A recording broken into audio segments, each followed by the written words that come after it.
কুসুমের গায়ে হাত দেওয়ার সাহস তোর কী করে হয়? আজ তো তোকে আমি মেরেই ফেলবো, এমনটাই বলছে আয়ুষ কুসুমের হবু বর অজয়কে। তো পুরোটা জানতে ভিডিওটিতে লাইক দিয়ে চ্যানেলটা সাবস্ক্রাইব করে দেখতে থাকুন। কুসুম ধারাবাহিকের আগামী পর্বে আমরা দেখতে পাবো অজয় কুসুমের উপর খুব টর্চার করতে থাকে। কুসুমের হাত চেপে ধরে কিছু একটা খারাপ করার চেষ্টা করতে থাকে। তখনই সেখানে চলে আসে আয়ুষ। আয়ুষ ঘরের ভেতর ঢুকতেই অজয় বলতে থাকে, তুমি এখানে কি করতে এসছো? এখান থেকে চলে যাও বলছি। আর আয়ুষ যখনই কুসুমকে বাঁচানোর জন্য এগোতে থাকে তখনই অজয় একটা ছুরি বের করে কুসুমের গলাতে ছুরিটা ধরে আর বলতে থাকে, আর এক পা যদি এগিয়েছো এক্ষুনি কুসুমকে শেষ করে দেব। আয়ুষ তখন মনে মনে ভাবতে থাকে, আমাকে যা করার ঠান্ডা মাথায় করতে হবে।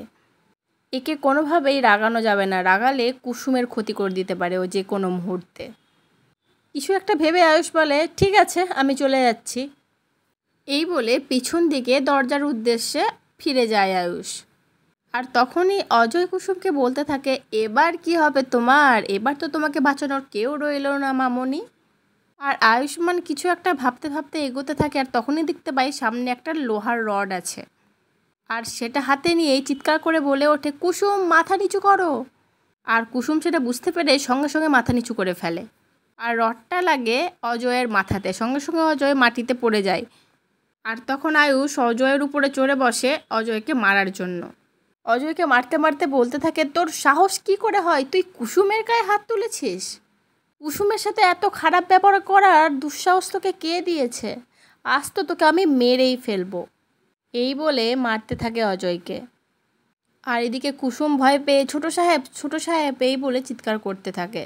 এবার দেখার পালা কুসুমকে রক্ষা করে আয়ুষ গাঙ্গুলি বাড়িতে ফিরিয়ে আনতে পারে কিনা।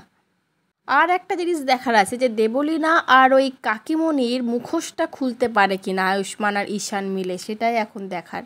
তো কমেন্ট করে জানাবেন কেমন লাগলো পর্বটা, আর লাইক করে সাবস্ক্রাইব করে পাশেই থাকবেন। ধন্যবাদ।